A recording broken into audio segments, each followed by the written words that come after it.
Muy buenas tardes tengan todos nuestros seguidores, oidores, miradores, bebedores, masticadores, regurgitadores y más de la comuna de la palabra.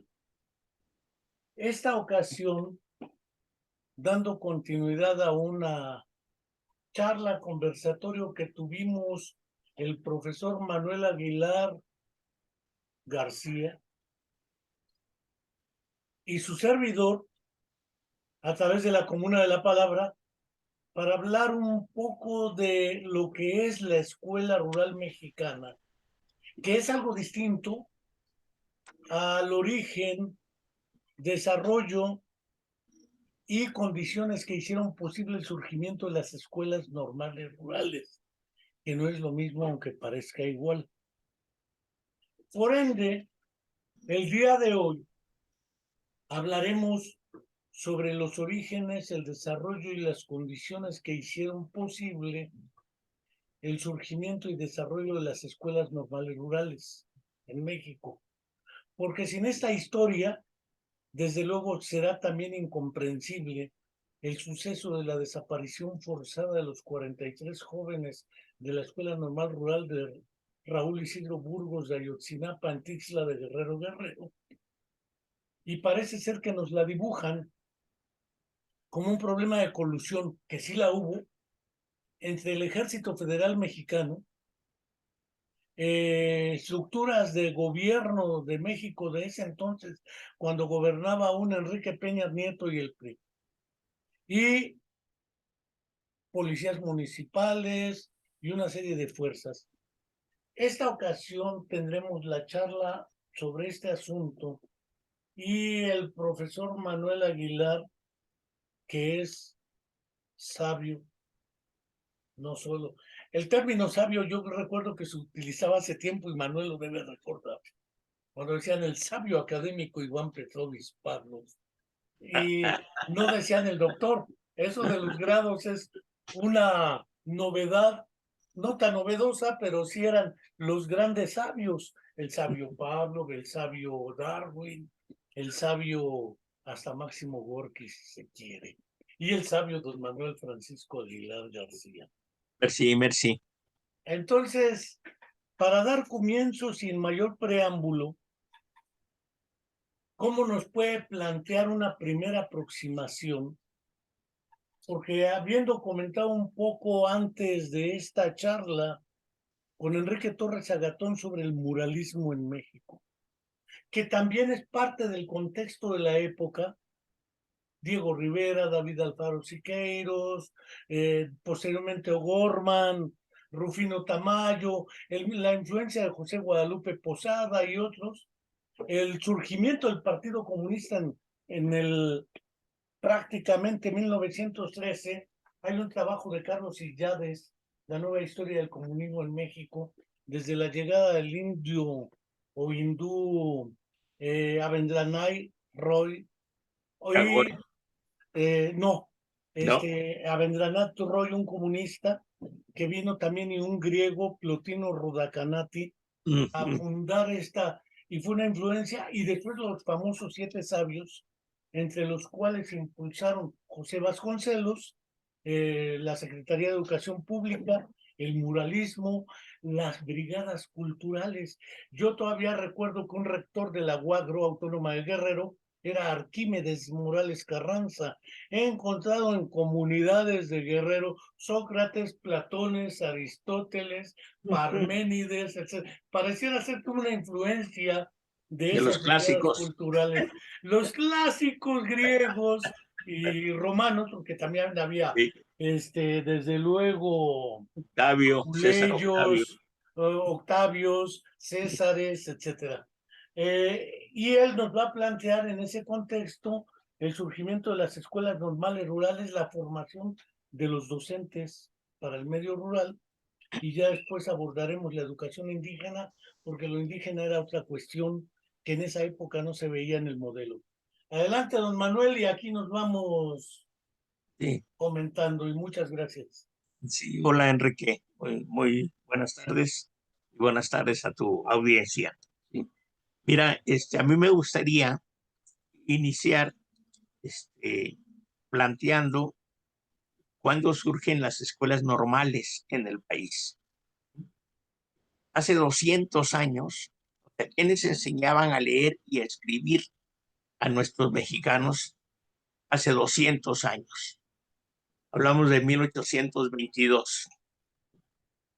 Pues había una compañía encargada, ¿no?, que fue encargada durante 3 años del Ministerio de Instrucción Pública por el efecto que tuvo la metodología, que llamaba metodología de la enseñanza mutua, ¿sí? Esta fue la compañía lancasteriana.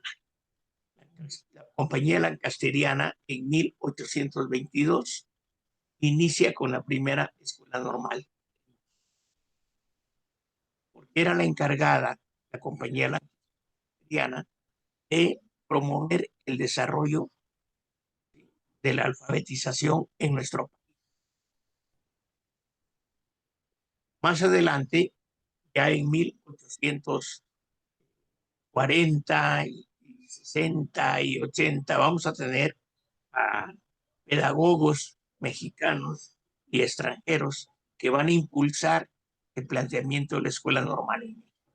Entre ellos tenemos a Carlos Acarrillo, veracruzano, a Enrique C. Repsamen, a Lauscher y otros, ella de mexicanos pedagogos que impulsan la escuela normal en México. En 1887 surge la Escuela Normal de Orizaba, Veracruz, época en la que se funda la normal que hoy conocemos como Benemérita Escuela Nacional de Maestros, la Normal de Maestros México. Tuvo una trayectoria de internado, por eso se llamó Escuela Nacional de Maestros, porque venían jóvenes de distintas partes del país a estudiar la carrera del magisterio, pero había un internado urbano. Tenían diversos jóvenes de Guerrero, de Oaxaca, de Chiapas, del norte del país, etc. Todo ese proceso, incluso hasta 1906, que llega a fundar la Escuela de Altos Estudios, donde se fundaba algo así como una escuela para el profesorado eh, desarrollado en las ciencias y en como un evento lista. Pero hasta esos momentos que no recibían atención era todo nuestro medio rural, que definitivamente estaba por las propias condiciones abandonado, ¿no?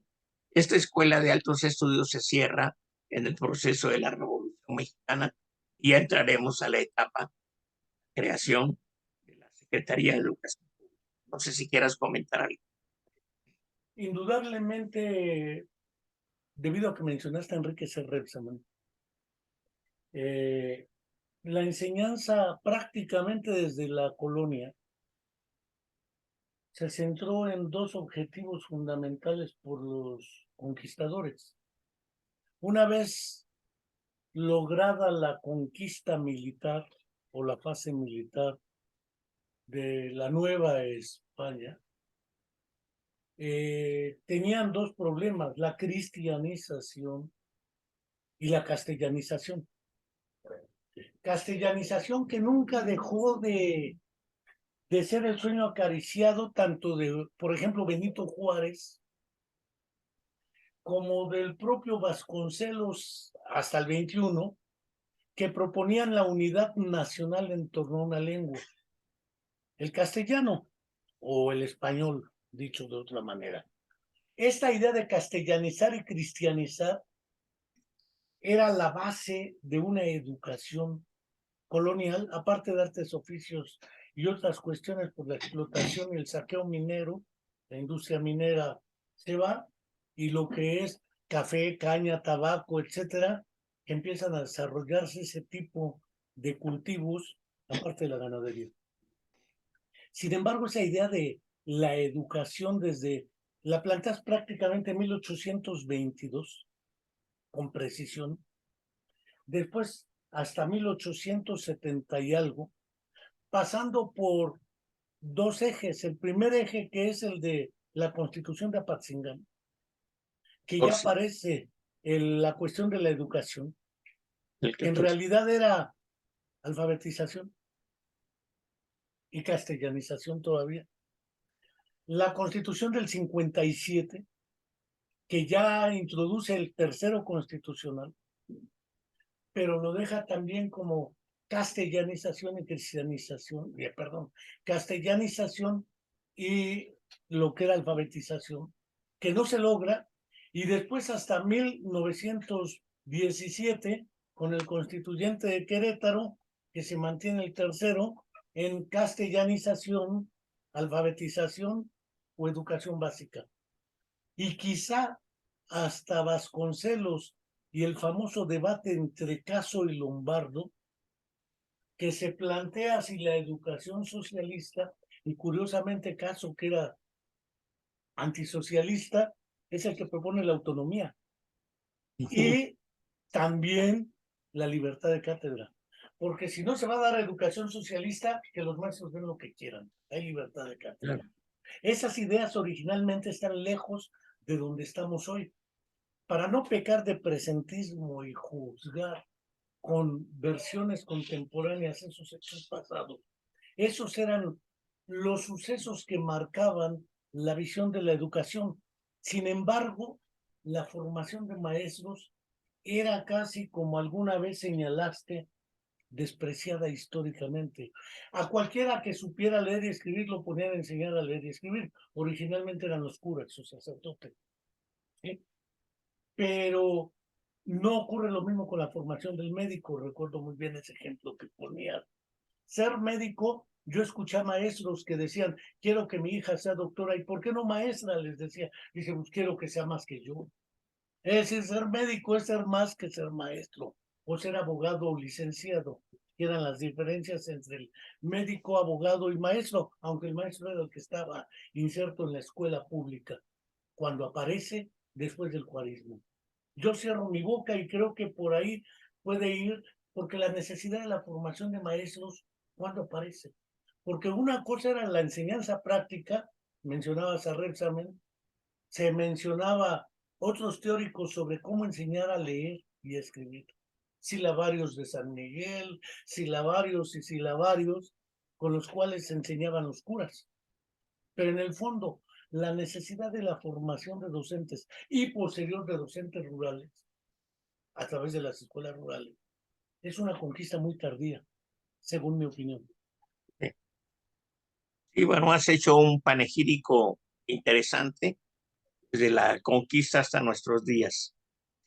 Yo nada más comentaré algo muy ligero antes de entrar al tema en cuestión. Cuando se da la conquista a México, a los aztecas, México no existía, ¿sí? Al pueblo azteca, la educación de los aztecas tenía una estructura correcta. Tenía una estructura. La primera escuela de los aztecas era el Peucali. El Peucali de 0 a 5 años de edad. Y esa era una educación que se recibía en la casa, ¿sí? Después tenían opción a dos instituciones,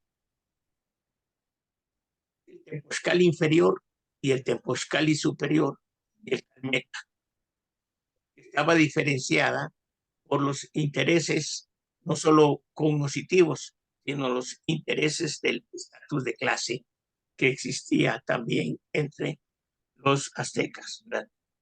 Después de estas dos instituciones, estaba una institución de especialidad, el Tlacuilo, ¿sí? Y después el Caucacali y finalmente el Teoyocali. O sea, había una estructura educativa interesante entre los, o sea, no, ¿cómo te diré?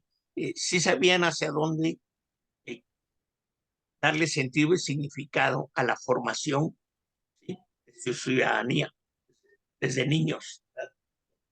Bueno, esto pues sufre pues una eclosión con la conquista, etcétera, etcétera, etcétera.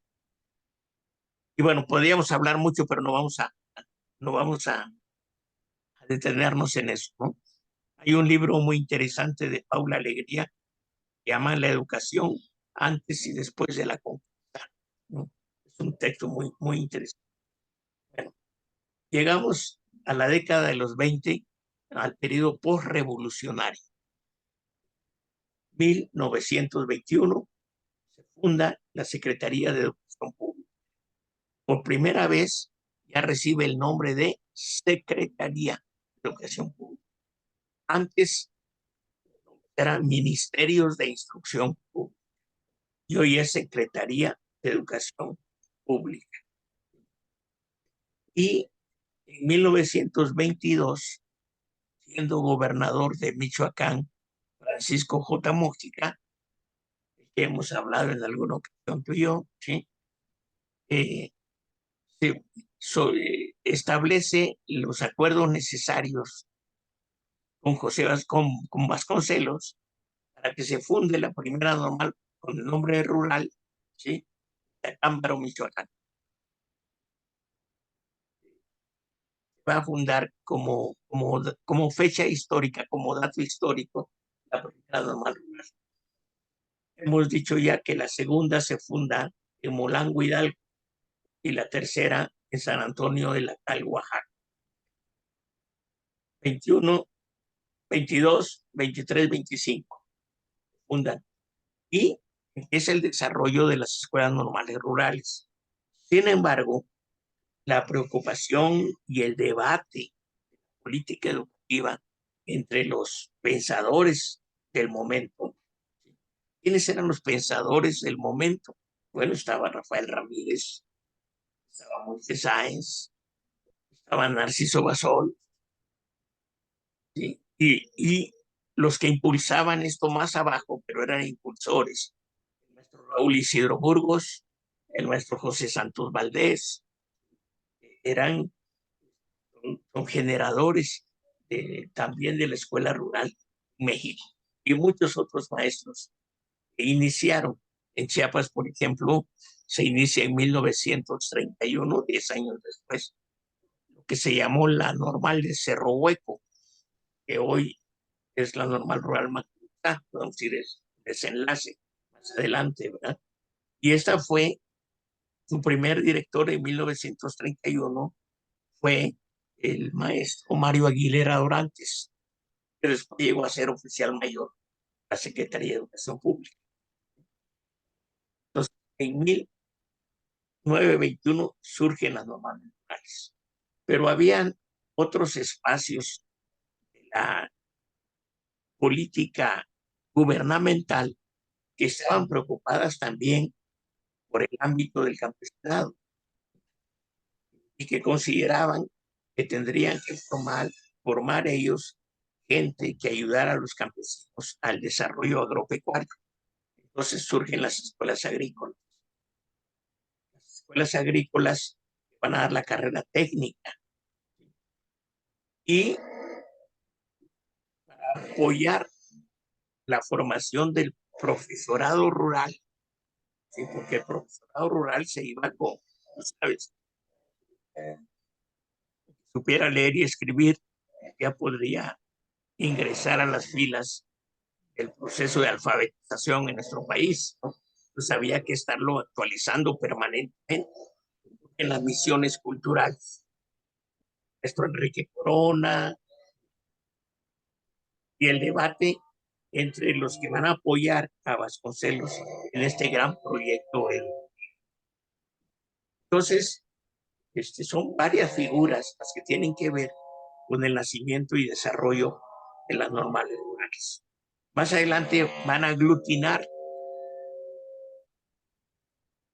a las normales rurales, a las escuelas agrícolas y a la llamada anteriormente casas del pueblo o misiones culturales en las escuelas regionales campesinas. Las escuelas regionales campesinas se van a encargar hasta 1932-33 de la educación del magisterio que iba a trabajar al medio rural. ya entrada la época carenista, se instituyen de nuevo con el nombre que siguen llevando hoy, escuelas normales rurales. En la época de Cárdenas hay distintas informaciones, ¿verdad? Pero hay alguna información de investigadores que nos apuntan que en la época carenista llegaron a ser casi 46 normales rurales en nuestro país. Un dato muy interesante en ese sentido. Y el debate, como tú bien apuntas del artículo 3, en la época de Juárez, ¿sí?, era el artículo 18 constitucional, el que presenta el debate es Ponciano Arriaga, ¿sí? Y el debate fundamental estaba entre la libertad de enseñanza. Entonces, en medio de los debates hay cosas mucho muy interesantes de cómo se debatió el concepto de libertad de enseñanza del artículo 18 constitucional, hoy artículo 3, ¿verdad? Que ya en el 17, la propuesta de artículo 3 que hace Venustiano Carranza es rechazada por el grupo constitucionalista que comandaba Francisco J. Mújica, ¿sí? Y le hacen, obviamente, serias observaciones a la propuesta carrancista y se modifica el artículo 3 en ese momento, ¿no? Estamos ya pues en periodos prácticamente por revolucionarios, pero sin que haya una, pues obviamente siguen las luchas, sigue el caudillismo, falta el exacto reparto de tierras, etcétera, etcétera, etcétera, ¿verdad? Por lo cual el movimiento sigue vivo en nuestro país, ¿no? Y obviamente en el ámbito de la educación se están preparando al magisterio que se va a encargar no solo de enseñar y a leer y escribir, porque la misión de él era plurifuncional. Un profesor rural tendría que tener las herramientas básicas que se necesitaban en esa comunidad en distintas dimensiones. Salud, decíamos la vez pasada. Obviamente no había médicos, no había centros de salud, no había nada al respecto. Entonces era el profe, el maestro, la maestra, que habían aprendido a inyectar, ¿sí? Los que iban a inyectar las penicilinas, etcétera, etcétera, las enfermedades de las señoras y de los señores y de los niños en el campo. Quienes hiciera, quienes organizara a ellos una petición de mejora de la comunidad, pues tendría que ser el maestro con su magnífica maquinita Remington, ¿no? Cuando la tenía, ¿verdad?, costaban creo 80 pesos en esa época, 60, ¿no? Y para hacer los oficios y hacer las solicitudes para que se mejoraran algunos aspectos de esa comunidad, ¿verdad? ¿Quién iba a levantar los cadáveres? Porque obviamente había rencillas, pleitos, muertes, etcétera. Pues no ibas a esperar al Ministerio Público que llegara Tuxtla Gutiérrez a levantar el cadáver. Cuando pues en Tuxtla Gutiérrez había muchos, digamos, y de la comunidad, por ejemplo, donde yo vivía para Tuxtla, eran de 8 a 10 horas de camino, cruzando en canoa por el río y después del cruce viajando a la comunidad en carreta. Pues esos señores de alguna manera ya usaban pluma schiffer, ¿no? Los Bueno, abogados de esa época, ¿no? Entonces nos iban a montar en esos, eh, en esas travesías que eran aventuras para ellos, hoy diríamos que alimanescas. Entonces, la formación de un maestro debería estar sustentada en un currículum que diera al profesor elementos, por ejemplo, una materia que estudiaban los profes para los normales rurales de la época, no actuales, de la época, derecho agrario. Derecho agrario era una materia. ¿Por qué? Porque había que defender la propiedad y el derecho al campo de los campesinos. filosofía social. ¿Por qué? Porque había una educación orientada a articular los elementos de la comunidad, ¿sí? A rescatar la cultura comunitaria, ¿sí? A tomar en cuenta esas teorías implícitas, dicen hoy los investigadores, que circulan en las comunidades como saberes comunitarios, ¿verdad? Vaya, la cultura comunitaria, las condiciones de las temáticas de la escuela tuvieran una lógica de contrainducción, Enrique, que los conocimientos no fueran de la escuela a la comunidad, sino de la comunidad a la escuela. La escuela tenía que explicar lo que acontecía en los saberes de la vida cotidiana de las y que no sucediera lo que años después, universidades, todavía hasta hoy, cuando tú le preguntas a un ingeniero, oye, de lo que tú estudiaste en tal universidad, ¿qué es lo que aplicas en tu práctica? Que es el 25%, o sea que hubieran un 75% de saberes inútiles, ¿verdad? ¿No? O sea, y así en cada una de las profesiones. Entonces, el surgimiento de las normales rurales tenía también otro elemento muy fuerte de carácter político. El Estado mmm, generaba la posibilidad del reparto agrario, de la defensa del campesino, no le enfrentaba directamente, quienes le enfrentaban eran los maestros rurales. Sí, Enrique. Don Manuel. Estamos hablando de inmediatamente después de un supuesto final de una fase militar de la Revolución Mexicana, aunque Sí, sabemos que todavía entre el 20 y el 30 se están dando ejecuciones, asesinatos, sí. etcétera. Recordemos tan solo Francisco Villa, Emiliano Zapata, el propio José Vasconcelos que sale por piernas del país, etcétera. Sí. Hasta que Plutarco Elías Calles llega y se da cuenta que la única manera de controlar esto era acabar con los caudillos, aunque él era el caudillo, y que surgiera una estructura casi caudillista llamada partido. No leyó seguramente a Lenin el qué hacer, ni nada que ver con esos enfoques del Partido Comunista, ni nada por el estilo. Sin embargo, la idea de partido era una idea que sobresalía para estabilizar de alguna manera un proyecto de nación. El desarrollismo llega post Segunda Guerra Mundial.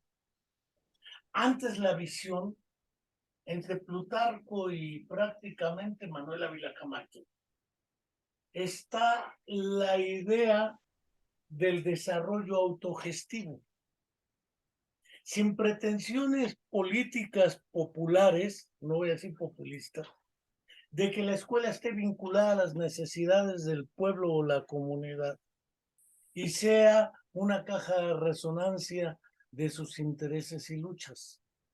Pero es el origen de las normales rurales. Lo mismo señalabas las escuelas agrícolas. Pensemos Antonio N. Narro, después Chapingo y otras. La idea era promover el desarrollo dentro de las propias comunidades Uh-huh. para la autosuficiencia alimentaria, agrícola, ganadera, ¿sí? Y para evitar los flujos de migración interna que condujeran a lo que hoy es nuestro país, una serie de cinturones de miseria por todos lados. Por esos flujos migratorios, porque no hayan alternativa en sus comunidades ni fuera de ellas. Y entonces se ladinizan, ni en sus propias comunidades ya los quieren porque ya se ladinizaron, y en las ciudades tampoco por indios o nacos o lo que gustes y mandes. En realidad, ese proceso de desarraigo sí se vio como una meta a evitar. Y claro, el maestro tendría que ser, dijeras, multifuncional. Aparte de enseñar a leer y escribir, tenía que aprender la defensa de la tierra, el agua, todo lo que hoy atacan por las necesidades de un supuesto desarrollo y generación de empleos. Naturalmente, bajo estas circunstancias y bajo el enfoque civilizatorio que prevalecía todavía en esa época, lo indígena, lo originario, lo autóctono, lo indio, las lenguas, también fueron extinguiéndose en un etnocidio y en un lingüisticidio, valga el término que acabo de utilizar. Indudablemente, tanto el flujo migratorio como la castellanización, porque además hablar castiza era el objetivo también de los padres de familia. Querían que sus hijos aprendieran castellano, aunque ellos no lo hablaran aún. ¿Por qué? Porque era la lengua del futuro, se quiere ver.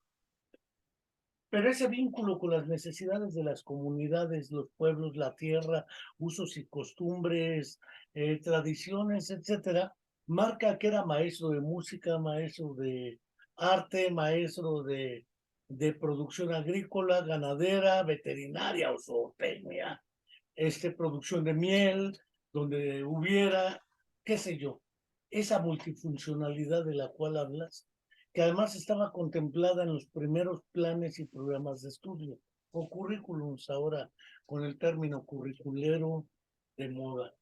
Esta idea de los planes y programas hace que el maestro que se ve para esa época es un maestro que está vinculado a las necesidades de sus comunidades y que está vinculado a un eje no urbano. El maestro urbano está, por otro lado, formándose en la Benemérita Nacional de Maestros. Hasta después aparecerá la de educación especial y otras variantes, aunque ya en 1906 había aparecido el Departamento de Instrucción Especial, que no duró ni tantito, fue liquidado por la propia revolución. Y de alguna manera marca, si no, sí la continuidad poderosa de una concepción de formación de maestros. El CENTE surge más tarde, seguramente, 43, porque 1943. los maestros egresados de las escuelas ya salen con plaza. Y eso hace que la responsabilidad del Estado en la contratación de docentes, formación de docentes, actualización de docentes y el cubrir las necesidades de la población diera origen a el sindicato más poderoso de América Latina, que después en los 60 tendrá otro devenir por el surgimiento del movimiento revolucionario magisterio, MRM, vinculado al Partido Comunista Mexicano y otras variantes. Pero ahí le paro porque efectivamente esta idea de las escuelas normales rurales después viene a ser defenestrada políticamente por los gobiernos emanados de ese partido, independientemente de los nombres que haya tenido, llámese PNR, PRM o PRI. Sí, sí, y un dato interesante es el siguiente. Ahora hablando ya de la historia de las escuelas normales rurales, eh, cuando tienen un desarrollo extraordinario, es en la época del cardenismo. El artículo tercero de ese momento marcaba una orientación socialista y la educación como tal tenía ese tipo de orientación. Si tú consultas los libros de escuela primaria, de secundaria de la época, vas a encontrar lecturas en esa perspectiva, con nuestra orientación, bueno, lo socialista, eh, y lo que implicaba lo socialista era una mayor atención, ¿sí? A las clases depauperadas, en el sentido de que se consideraba que la educación iba a posibilitar el que salieran de esos atrasos y que lo que habría que hacer era trascender, ¿sí? Trascender el modelo educativo que no se quedara anclado en el interior de las aulas, sino que este modelo educativo fuera abarcador hacia la comunidad, abarcar a la comunidad. Y entonces el maestro egresado de las normales rurales debería alimentarse con conocimientos que apoyaran el desarrollo de la comunidad. Por ejemplo, en las tardes, después de las actividades escolares en la escuela, en el aula, en el patio de recreo, en las tardes te doy un panegírico breve. 4 de la tarde llegaban a buscar a la casa del maestro al profe.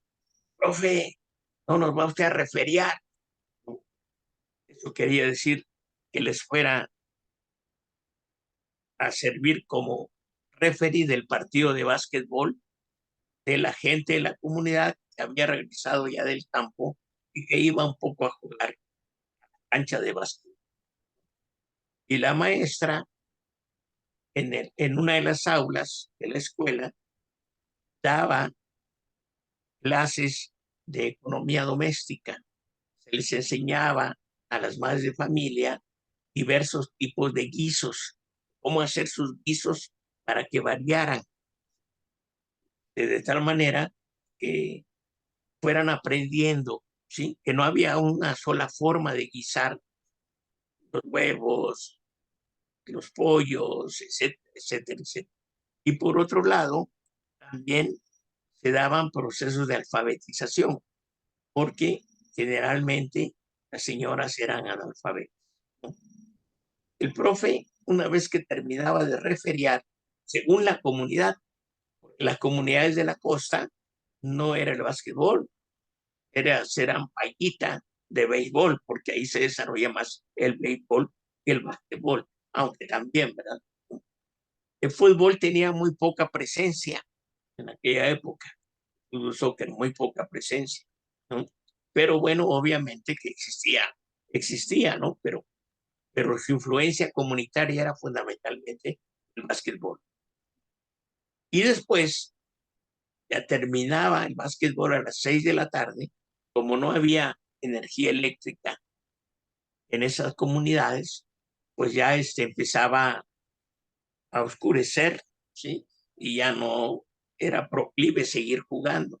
Entonces ya el maestro sentaba en la cancha, en los bordes de la cancha de básquet, a los campesinos para darles diversas clases. Yo te puedo decir, por ejemplo, a mí me tocó como niño escuchar las clases que mi padre les daba a los campesinos, más que clases, las conversaciones que él daba a ellos sobre qué estaba sucediendo, qué había pasado en la Segunda Guerra Mundial, quiénes habían peleado, por qué se habían peleado y cómo los ejércitos se enfrentaban, qué características tenían esos países, esos ejércitos, etcétera, etcétera, etcétera. Por decirte una temática, luego eran otras temáticas, ¿no? Pero eso hacía que los campesinos se recrearan con ese tipo de charlas. De tal manera que el maestro terminaba su actividad que había iniciado a las 6:30 de la mañana, cuando tocaba por primera vez el silbato, había iniciado, terminaba a las 8 de la noche. Todos los días, en las comunidades esas donde no hay luz eléctrica, ni agua potable, ni nada por el estilo, se te olvida que hay sábado y domingo, ¿verdad? Se te olvida. Pues no lo sabes. Sencillamente no sabes cuándo es sábado y domingo. Entonces, los jóvenes que egresan de las normales rurales aún hoy y que van a estas comunidades, obviamente han cambiado las comunidades. Entonces habría que ver si no los modelos educativos de las normales rurales tendrían que cambiar también, ¿verdad? ¿En qué sentido? ¿En qué sentido han cambiado? Por ejemplo, te pongo un ejemplo muy fuerte, ¿no? La comunidad rural en donde yo crecí de niño, que mis padres eran maestros rurales, Se hacía para llegar a Tuxtla Gutiérrez entre 8 y 10 horas para llegar a la capital, de tal manera que íbamos, pues, ahora sí, no te vayas a reír, pero es cierto, íbamos cuando iba a luchar la Tonina Jackson, el médico asesino, Gori Guerrero, Maralá, etcétera. Sí, sí. Rolando Vera, ¿sí? El maestro Bobby Bonales, el Gibón García, el Verdugo, ya no se diga el Enrique Santo, Llanes. Blue Demon, Enrique Llanes, etcétera.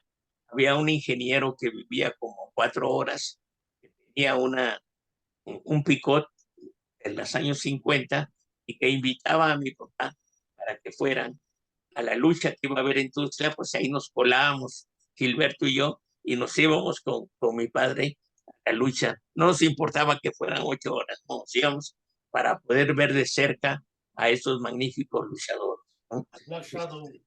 Es decir, no, olvídate con Black Shadow, ¿no? Y bueno, los del el Cavernario Galindo, ¿no? Uh, Los de la época, ¿no? Los de aquella época. Bien, hoy, hoy de esa comunidad, a Tuxtla Gutiérrez, hacen 50 minutos, 5 a 50 minutos. Tú dime si eso no ha cambiado, no ha cambiado el impacto de manera y forma de vivir de una comunidad que puede ir y venir. Entonces, ¿cómo haces que un maestro rural quede en esa comunidad hoy, cuando saliendo a las 6:30 de la mañana, llega muy bien a la escuela primaria y saliendo a la 1 de la tarde, llega muy bien a comer a la ciudad de Tuxtla? ¿Cómo le haces para que se quede? ¿No? O sea, ¿qué quiere decir eso? Que hay que cambiar modelos, ¿verdad? Que hay que cambiar modelos. Yo tengo la solución, te vas a reír también, yo tengo la solución para que se quede un profe ya. Claro que sí. Y no es pagándole 1 millón de pesos mensuales, no, no, no. Pues, ¿qué solución me das? Claro que sí. En estas comunidades lo que existe, afortunadamente aún, es amplitud terrenal, ¿sí? Si yo construyo un complejo de 10 casas con cuartos de 4x5, no de 2x3, ¿sí? Con patio y con todo, ¿no? A través de las instituciones sociales, Fobiste, etcétera, etcétera, le digo al profe, esta es tu casa, la vas a ir pagando poco a poco, pero es una casa, caray, más digna que cualquiera de interés social. Finalmente, si quieres ir a Tuxtla, lo tienes a 45 minutos, ¿no? ¿Me entiendes, no? O sea, entonces hay una proclividad para que cualquiera diga, no, pues yo sí, porque para comprarse una casa en Tuxtla ahorita está cañón, ¿verdad? Por decir algo, ¿verdad?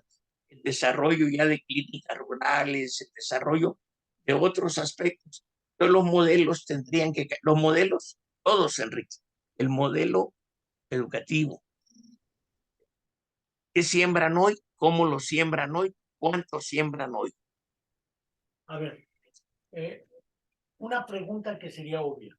Sí, Tú utilizas una categoría que se llama hay que modificar o transformar el modelo educativo de las escuelas normales rurales. sí. Pero lo que ha planteado el Estado mexicano desde tiempo A es la desaparición de las escuelas normales rurales, que no es lo mismo aunque parezca igual, dijera Silvio Rodríguez. Ese proceso de extinción de las escuelas normales rurales no surge ni siquiera con Salinas de Gortari. Desde después del cardenismo se observa esa tendencia, pero a partir de los 60, con el surgimiento del asalto al cuartel Madera en Chihuahua, donde un maestro rural, Arturo Gamis, con el doctor Pablo Gómez y otros, realizan el asalto al cuartel Madera en Chihuahua en el 65. Y a partir de ahí surgen los movimientos armados revolucionarios en México, en Chihuahua, en Guerrero, en varias entidades, y no ha sido poco relevante la participación de egresados de las escuelas normales rurales en estos procesos. Entonces empezó a hablar de que eran nidos de guerrilleros, y el Estado mexicano entonces planteó la necesidad de su desaparición o extinción. Pero no es lo que tú planteas. Lo que tú planteas es una transformación del modelo educativo de las escuelas Así es, normales así rurales, es. lo Sí, cual significa implícitamente que sostienes que son y siguen siendo necesarias las escuelas normales rurales. Ya no sí. hablemos de educación indígena, intercultural, etcétera. Eso en Ujú. otro momento se podrá tocar. Pero esto de las escuelas normales rurales y su extinción viene prácticamente desde después de Cárdenas. Sí, y cuando te digo cambiar el modelo, no solo es el modelo educativo, también es el modelo de intervención política. O sea, si todos los ámbitos de la sociedad han cambiado, ¿por qué las prácticas siguen siendo las mismas? Podrías preguntar para analizarlo con tranquilidad, no dar una respuesta en una charla, en una conversación como estamos tú y yo, sino para pensarlo más adelante. Y la otra, y la otra, que no es desaparecer, cuidado, se puede malinterpretar. Muchas normales rurales hoy por hoy están desruralizadas, Es decir, tienen el puro membrete. están dentro de las ciudades, están desruralizadas, Ingeniería, por ejemplo. bueno, están desruralizadas. Entonces, ¿qué implicaría cambiar el modelo educativo? Implicaría transformar estas escuelas que están ahí, no quitarlas, transformarlas en un centro de formación docente, ¿sí? Urbano-rural, ¿sí? En normales universitarias, en normales rurales universitarias, las que están ahí. Bueno, ¿y qué va a pasar con la normal rural que estaba ahí? Ya va a desaparecer. No, ubicarla en una ruralidad, porque los estados, por favor, siguen teniendo comunidades y regiones rurales profundamente, ¿sí? Entonces, no es desaparecer, no es desaparecer, es ubicar en donde se necesita más. Pensemos, por ejemplo, a Milcingo, Morelos, Sí, la Escuela Normal Rural Femenina. sí, Eh, Está en una región eminentemente rural. bueno, sí, ¿Qué perfecto, caso? sí, no hay problema. Digo, ahí ni le muevas, no se trata pues de mover, pero aquellas que están ya casi dentro de las ciudades, que hay construcciones urbanas enfrente de la escuela, al lado de la escuela, ya de la ruralidad no queda casi nada, nada más lo que se pueda vivir allá adentro. Entonces sería una simulación de la ruralidad, tan desruralizadas. Conviértelo en un centro de formación docente con las características de beca, etcétera, etcétera. No perjudiques a la comunidad, pero no te autoengañes, no te autoengañes. Si quieres a tu estado, si en realidad eres de origen, de condiciones difíciles de tu estado, pues dale chance a los que no pueden llegar a ese lugar, porque tú pudiste llegar, pero fíjate, tantos hay que no pueden llegar. ¿Por qué no lo ubicas ahí? ¿No? No va a decir que en la Sierra de Chihuahua no se necesita, ¿no? Pues por supuesto que sí, ¿no? O sea, porque O las la que se, región Mije de Oaxaca. Bueno. ya no hables de Oaxaca, ¿no? Te necesitarías unas 4 normales rurales en Oaxaca mínimo, ¿verdad? Sí. Nada más la zona Mije, Alto Mije, Medio Mije, Bajo Mije, nada más por hablar de un segmento, nada más, ¿verdad? Guerrero, Chiapas, Oaxaca, Guerrero, Michoacán, che. Entonces, Hidalgo. Así es, ¿no? Entonces, es cuando yo te digo, pensar, pensar un poquito el análisis, porque resulta muy abrupto que si tú haces un planteamiento de estos, inmediatamente te acusen que estás en contra de la normal rural, porque la quieres desaparecer. A ver, despacito. Nadie ha hablado en contra, sino a favor. Nadie ha hablado de desaparecer, sino de ubicarla en donde debe estar. Y nadie ha hablado de quitar en donde está, sino con construirla, convertirla en un centro de formación docente. Entonces, no cerrarías una, abrirías dos, ¿sí? Pero obviamente resulta muy cómodo, ¿sí? Estás dentro de la ciudad, te sigas sintiendo rural con todas las características de la ciudad, ¿no? No, pues así, pues, yo también le entro, ¿no? O sea, no hay bronca. Pero tú ves dónde está mi cinco, ¿no? Tú ves las características, ves el desarrollo, ves el contacto comunitario de las muchachas. Esto ha cambiado en otros espacios del país. Entonces, ¿por qué no hacer un estudio, ¿sí? Demográfico y de ubicación geográfica de las instituciones? No desaparecer, sino con el fin de que se ubiquen efectivamente donde se necesitan más. Mira, te pongo un ejemplo. Un maestro de una normal rural que está cerca de la ciudad, trabaja en la ciudad,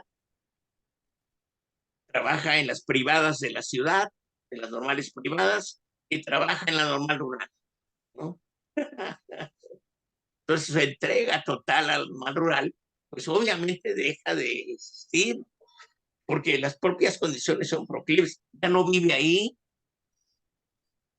Antes se vivía ahí en la escuela, en las casas de los maestros. Ya no, ¿sí? Entonces dime, dame una razón de peso, pero eso, ¿no? Para que se continúe ahí, ¿no? Si no tienes una razón de peso, tampoco te digo quémala, no, no, no, no, transfórmala, transfórmala, transfórmala para bien de la propia sociedad, ¿sí? No ciérrala, no transfórmala, ¿no? Eso Entonces, implica, eso implica un compromiso explícito pues, de la Secretaría de Educación Pública para ello y de Hacienda. Hacienda, Porque mientras Secretaría, dependamos de la Secretaría de Hacienda para la aprobación de los presupuestos en salud y educación, porque en el fondo quien gobierna el país es Hacienda y Economía, no pero salud y también, educación. Enrique, pero también de una autorreflexión de Autocrítica. la comunidad educativa de la escuela. Cuando te hablo de comunidad educativa, te estoy hablando de estudiantes, profesores, servicios generales, sector de campo, ¿sí? Estoy hablando de eso, es lo que conforma una comunidad educativa en una normal rural. Esa autorreflexión. Yo decía el otro día, eh, parece que el fantasma de la autocrítica no le queremos entrar, no le queremos entrar, ¿no? Propias comunidades que han llegado ya están en el lugar, ¿no? Porque cuando tú entras a este nivel de la autocrítica, pues rápido va a surgir el que te diga, el enemigo Traidor. de las normales rurales quiere que desaparezca. No, no, no, no, no. Entremos con seriedad, entremos con amor al país, a la sociedad, si en realidad es el propósito. Ahora, si de lo que se trata es pasársela bien en una escuela que ya tiene muy poco que ver con el campo, bueno, no hay problema. Pero entonces, pues sí, no se necesitaría otro modelo educativo, ¿verdad? Digamos con el mismo. No, no transformemos los planes y programas de estudio, como tú decías, ¿no? O sea, Quizá también valga la pena entonces reflexionar una vía de doble entrada. ¿Qué es lo que es necesario y transformar. ¿Y qué es lo que es pertinente mantener? Claro. Porque esto implica una diferencia entre estrategia y táctica. Si las condiciones te cambian en 24 horas, decía el viejo Lenin, debes cambiar tu táctica en 24 horas. Pero tu estrategia puede mantenerse a pesar de los cambios que tengas en la táctica. ¿Qué quiero decir con ello? No cabe duda que la premisa de vinculación con las necesidades de la comunidad es lo que no debe cambiar. Y porque mira, de otra manera, Enrique, de otra manera, vamos con los conceptos. Cambio. Cambio tiene dos conceptos. Una cosa es cambiar para transformar y otra cosa es cambiar para permanecer. El gato pardo. ¿Sí? Cambio, hago como que cambio para seguir igual. El rey ha muerto, viva el rey. Claro, cambio para transformar. Entonces, formación implica también momentos difíciles para la persona. Es transformarse, ¿no? O sea, pero esto lo volvamos un poco, eso es un poco lo que hemos comentado ahorita, es un poco utópico, ¿verdad? Vamos a volver a la realidad, ¿verdad?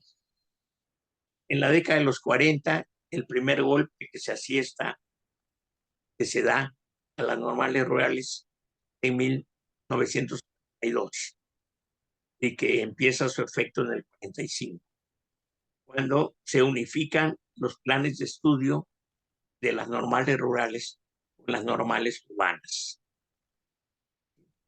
Ahí ya aquellas materias que causaban impacto en sentido formativo para el profesor, para ayuda de la comunidad, empieza ya a cambiar definitivamente, aunque siga el espíritu sigue, pero las condiciones ya de contenidos de los planes, de los contenidos escolares, de los actos, etcétera, empieza a cambiar desde los planes de estudio, aunque, aunque no haya cambiado la entrega de los jóvenes de las normales rurales a las comunidades.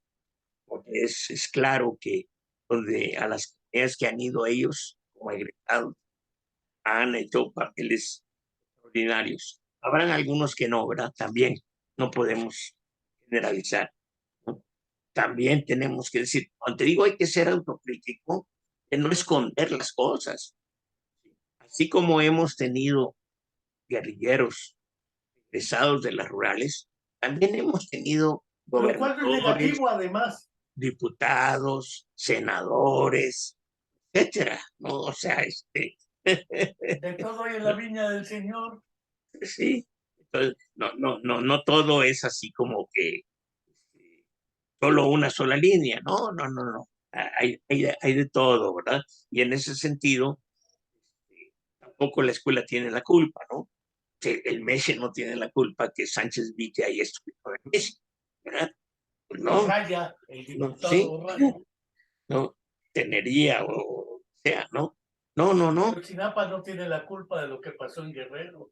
Bueno, sí, o sea, yo creo que hay mucho más cosas a favor de las escuelas normales rurales, mucho más, por los cuales no solo deben permanecer, sino crecer, crecer más, ser el doble, volver a sus estados iniciales. También las urbanas, Enrique, también las urbanas. ¿Cómo es posible? ¿Cómo es posible, dime tú, que en una ciudad de 16 millones de habitantes haya solo una escuela normal urbana para educación primaria, pública, una para Una para 16, educación especial, una para educación especial, una para educación física? una para educación física, Y no le seguimos. una para preescolar, una para entrenadores? Entonces, estás en una ciudad bueno, con 16 millones de habitantes, para no tomar en cuenta lo conurbado, ¿verdad? ¿No? En donde cada delegación tendría que tener su escuela normal. Cada delegación para satisfacer precisamente esos ámbitos culturales, etcétera, etcétera. Lo que pasa es que ahora cualquiera que tenga título y cédula puede dar clase. Cualquiera puede ser maestro. Sí, Enrique, pero Entrega tu título y tu cédula y hace el examen y ya puedes dar clase, lo cual pero significa que sigue ni habiendo así un cubres, desprecio. pero ni Sigue así habiendo un cubre las desprecio. No, necesidades. no lo cubres. No, no lo cubres, no lo cubres, ¿no? O sea, entonces, ¿cuándo ha pensado cada delegación tener su propia normal? Eso No, no es pero si parte, regresamos a los 40, después del primer golpe del no es un, 42-45, sí, no, es la bronca. Bueno, es golpe tras golpe. así es, ¿no? Luego, el golpe artero en el desarrollo de las normales rurales, desde el 69, con GDO da el golpe. Gustavo Díaz Ordaz. Ajá, órale, tú te la sabes rápido. GDO. Entonces, son 16 normales rurales que desaparecen. Porque suponían que tenían que ver con el movimiento estudiantil popular del 68. Sí, y sí tuvieron que ver, pero no en forma, pues, tan oficial, sí tenían, pero no era así como sucedieron, ¿no? Y la vez pasada yo te leía a ti, normales que desaparecieron, que me gustaría leerlas de nuevo, ¿sí? En Adelante. 1969 desaparece la normal rural de Roque, Guanajuato, y la convierte en una técnica. La normal rural eh, tenía pues un impacto importante en Guanajuato. Eh, Hay un segmento de población que debe estar feliz que haya desaparecido y que no vuelva a aparecer, sin duda, ¿verdad? Oxiano sobre Desaparece, todo. desaparece la normal rural de Simonco, Perote, Veracruz. También hoy está convertido en un edificio precioso, vetusto, abandonado. No sé qué pasa ahí, ¿verdad? Desaparece la normal rural de Champusco, Puebla. Puebla tenía dos normales rurales, Teteles y Champusco. Desaparecen la de Puebla, ¿sí? Desaparece la normal rural de Palmira, Morelos. Fuerza de lucha de las jóvenes en el 74 logra restituirse en Amilcingo, la normal de Amilcingo, Morelos, pero estaba la normal. Anteriormente era la de Palmira, Morelos.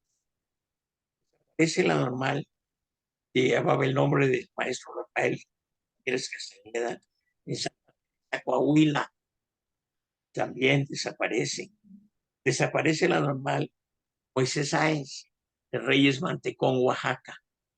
¿Sí? En Oaxaca, anteriormente era la normal de Comitancillo, que se pasa a Reyes. Y nada más quedó la normal de mujeres, que es de Tamazula, Oaxaca, Vanguardia. Desaparece en la de hombre. Y a los jóvenes de Reyes los mandan a Chiapas, a la normal rural Matumaxá.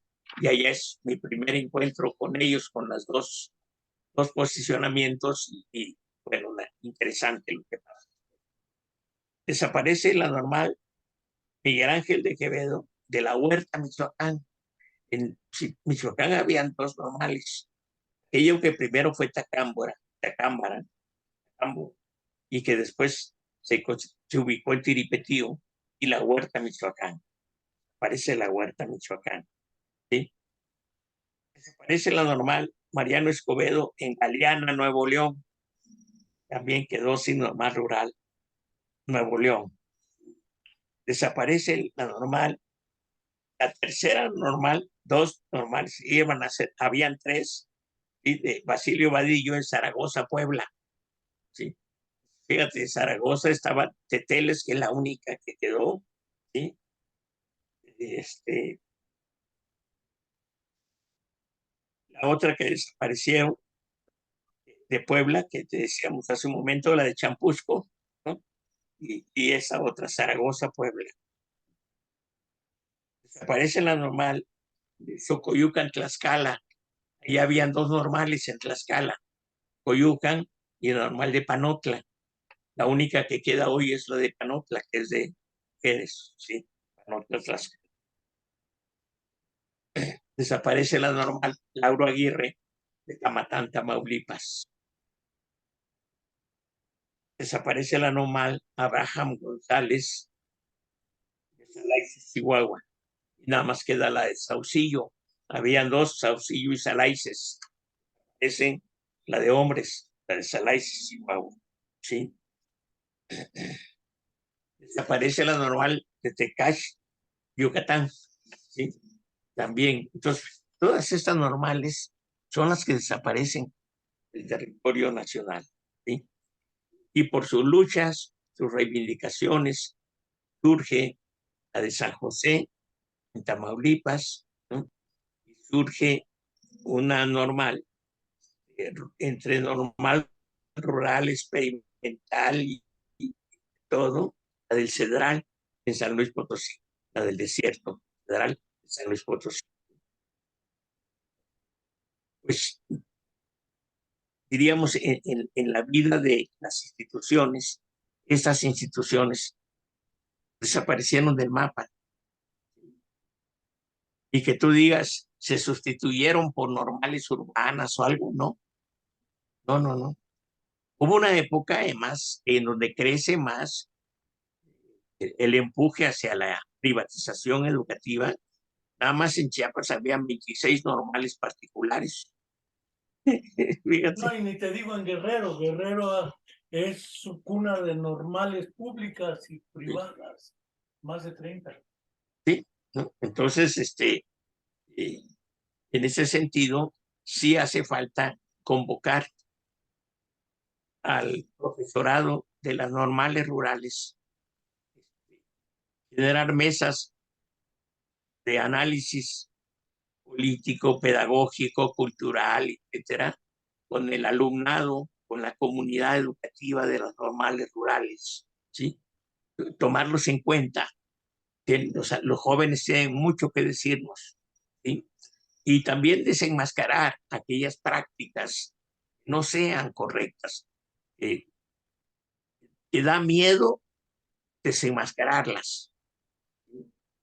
Que ahí es donde donde yo exijo, ¿sí? Exijo la autocrítica. Estamos haciendo mal, porque hacemos muchas cosas bien. Estamos en el interior, no que cree la gente que hacemos mal, no, no, no. ¿Qué estamos haciendo mal nosotros en el interior de las instituciones? ¿Qué estamos haciendo? Y eso falta indiscutiblemente, ¿no? Porque todo nos colocamos en el plano, obviamente, de pues, hay un término que utiliza, se me va ahorita, en donde eres únicamente el que sufre, ¿sí? Y tú haces todo bien, cuidado, cuidado, ¿sí? Cuidado con eso.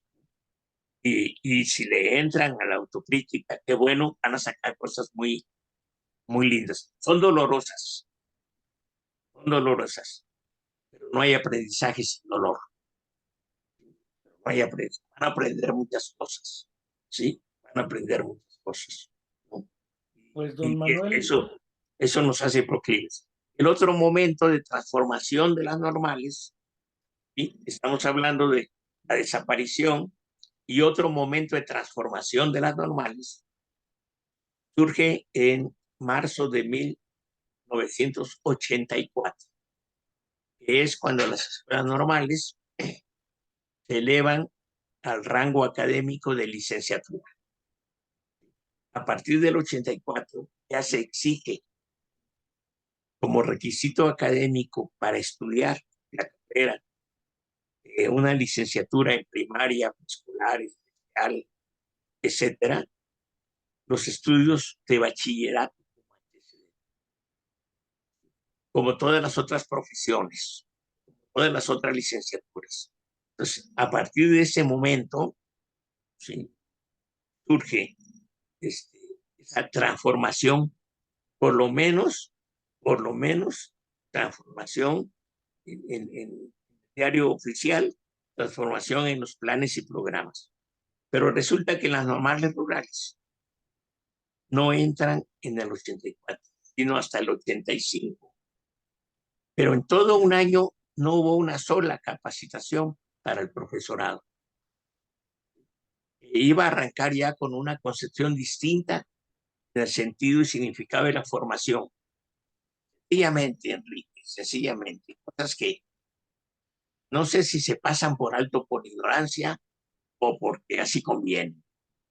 Sencillamente, un director de una normal rural a partir del 84 dejó de tener patria potestad sobre el alumnado. Antes del 84, el director tenía la patria potestad sobre el alumnado. Después del 84 ya no. ¿Por qué?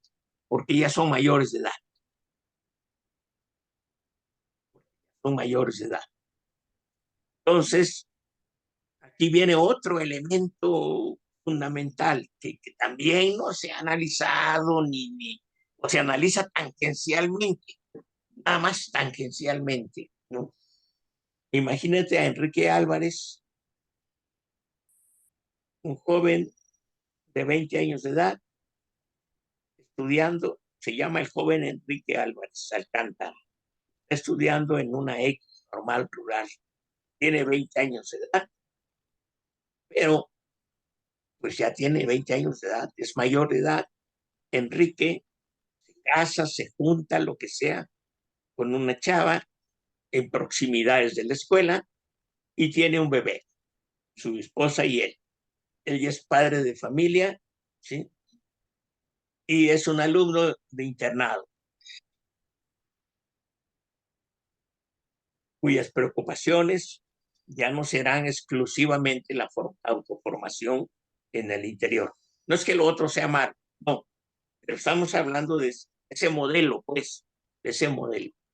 Entonces, Enrique y 200 como él, que están en las mismas condiciones de él, fíjate, estudiando en una normal rural, en un internado, por las tardes, Enrique y sus compas, bueno, vamos a poner 50 para no exagerar, Enrique y sus compas trabajan como meseros en los bares de la ciudad cercana para poder tener un ingreso y sostener a su familia. ¿Qué modelo educativo crees tú adecuado? ¿Cómo le dices a Enrique, mayor de edad, que yo le diga, joven Enrique, como director de una escuela, usted faltó ayer a su examen de tal materia de didáctica general, por favor cumpla con sus obligaciones? Maestro, primero está la vida de mi familia que la didáctica. ¿Qué le dices? Y me vuelve usted a levantar el tono de voz y lo acuso de derechos humanos. Antes del 84. Entonces, maestro, ¿por qué no? ¿Por qué hay temores? ¿Por qué no se cambia el modelo? Fíjate, cambiar modelo no es desaparecer, es transformar, no es desaparecer, es transformar. Pero eso se oculta. ¿Por qué se oculta? ¿Sí? ¿Por qué se oculta? Porque si no apareces como blanca palomita nada más. Yo no hago nada, soy blanca palomita. No, no, no. Verdades. Finalmente se necesitan más normales rurales, pero con una convicción distinta, ¿sí? Con una convicción distinta. Es, ese es el planteo que hace falta en el interior de las instituciones. Ya no te digo que alguien de fuera los vaya a juzgar, no, ellos mismos. Eso te digo yo, ya no hablemos de utopías, ¿verdad? Hablemos de utopías. Eso sería tener un sentido de civilidad, de ciudadanía o de eso que tú estás pensando, ¿no? Para poder hacer una reflexión seria, profunda, analítica. Pues, don Manuel, después de 2 charlas en torno a la escuela rural mexicana y las escuelas normales rurales, tenemos un panorama que, como hubiera dicho el poeta César Vallejo en Los Heraldos Negros, hay golpes en la vida tan fuertes, yo no sé, No sé, golpes como el odio de Dios. Hablaste de 3 golpes, el 42-45, con la unificación de los programas, planes y programas de estudio. Sí. El del 89 con la desaparición. 69. 69, perdón, con la desaparición de 29 normales prácticamente. Sí. Y en el 84-85 con la estimulación hacia la calidad de la educación superior. Ajá. Homologada en las normales.